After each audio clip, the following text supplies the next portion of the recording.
Flash d'infos consacré à l'Ukraine, en ukrainien. Jonathan Dupriez, vous pouvez nous rejoindre à destination des réfugiés ukrainiens en France. Et d'abord, cette information sur le plan diplomatique.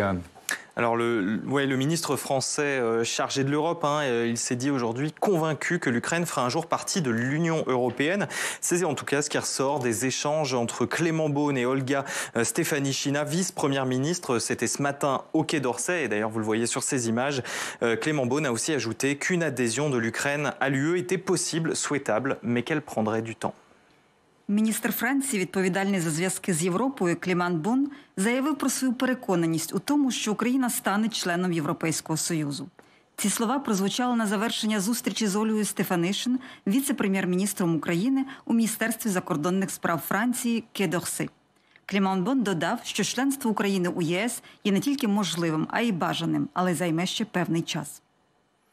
Voilà, et le ministre français, a estimé à 10 ou 15 ans la durée du processus d'adhésion ukrainien à l'UE, même si l'Ukraine pourrait peut-être trouver un horizon moins lointain et se rapprocher de l'Europe, notamment via ce projet de communauté politique européenne souhaité par Emmanuel Macron.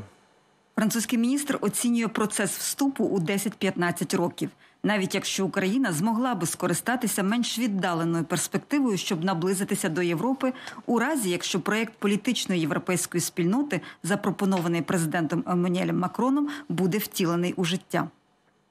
Et voilà, on va écouter Clément Beaune et je vous laisse traduire le ministre. Процес інтеграції до Європейського Союзу є очевидно можливим, очевидно бажаним, але ми свідомі, я на цьому наголосив, він займе певний час. І протягом цього часу ми не можемо дозволити собі просто очікувати і вести перемовини. Потрібно підживлювати цю європейську надію, цей політичний європейський проєкт з додатком, який не альтернативою до вступу, але додатковим плюсом. І саме цей проєкт політичної європейської спільноти озвучив президент Еммануель Макрон у Страсбурзі. Voilà, et ce processus s'adresserait évidemment à l'Ukraine, mais aussi à la Moldavie, pourquoi pas la Géorgie ou encore les Balkans. Цей процес безумовно розрахований на Україну, але також на Молдову, Грузію чи Балканські країни. Dans l'actualité, Jonathan, il y a aussi ce chiffre, le nombre de réfugiés ukrainiens qui sont arrivés en France depuis le début de la guerre. Oui, Thomas, 85 000, c'est le nombre d'Ukrainiens réfugiés en France, et ce, 3 mois jour pour jour après l'invasion russe du pays. Et cette donnée, elle a été révélée aujourd'hui par l'Office français de l'immigration et de l'intégration. 85 тисяч. Такою є кількість українців, які знайшли притулок у Франції на нинішній день, рівно через 3 місяці після російського нападу на Україну. Ця статистика надана Французьким бюро з питань імміграції і інтеграції на базі грошової підтримки для прохача притулку, яка складається з 6,8 євро на день на людину і яку отримують українські біженці, що опинилися у Франції. Et sur ces 85 000 personnes, 8 000 seraient actuellement hébergés en logement et le reste dans des structures d'accueil ou chez l'habitant. Au total, le Haut Commissariat aux réfugiés de l'ONU estime que 6,5 millions d'Ukrainiens ont fui à l'étranger et plus de la moitié sont actuellement en Pologne. З цих 85 тисяч осіб 8 тисяч на сьогодні отримали проживання, тоді як решта перебувають у притулках або проживають у французьких родинах. За оцінками управління Верховного комісара ООН у справах біженців, 6,5 мільйонів українців виїхали за межі країни, з яких половина перебуває у Польщі.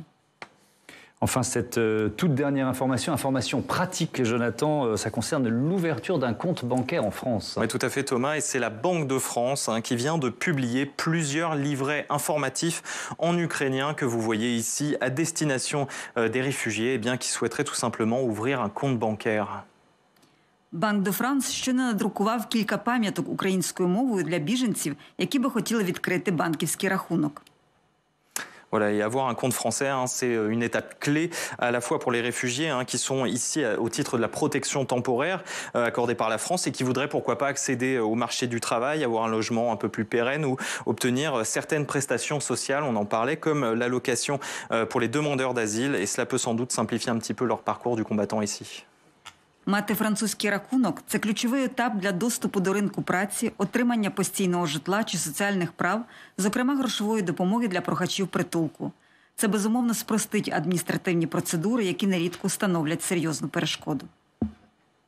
Merci beaucoup, merci Jonathan, merci Irina pour d'avoir assuré la traduction comme chaque semaine sur ce plateau.